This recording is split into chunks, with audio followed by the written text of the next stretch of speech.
কাজগুলি তো আমরা করতে দিব না, এই কাজগুলি করতে দিব না। বাট একটা জিনিস হলো একটু খেয়াল রাখতে হবে, 3 বিঘা করিডোরের ভিতরে যে দহগ্রাম মানে আঙ্গার পোতা ওইটা পুরো পেটের ভিতরে চারোদিক দেওয়ারা, আমরা হলো একটা মাঝখানে খালি যে আমাকে একটু এইরকম একটা প্যাসেজ আছে, তো ওই জায়গায় আমাকে একটু এইটা খুব একটা আপনারা যেহেতু আমাদের দেশি সাংবাদিক আমাদের দেশের ইন্টারেস্ট, এগুলো একটু আমাকে ট্যাক্টফুলি করতে হয়। স্যার, আপনি বলেছেন যে অসম কিছু অনুমতি দিয়ে গেছে গেল সরকার, ওই অনুমতিগুলো কি বাদ দিবে সরকার? ওইগুলোর ব্যাপারে কি হবে?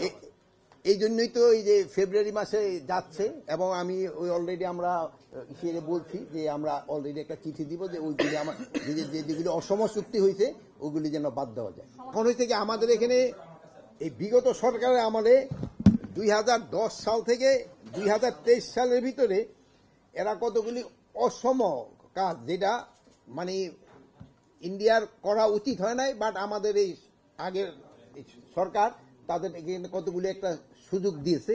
অবশ্যই অবশ্যই অবশ্যই সমস্যা হবে, সমাধান হবে, এটাই তো কাজ। সমস্যাও একটা শব্দ, সমাধানও একটা শব্দ, এই দুইটাই কাজে লাগতে হবে।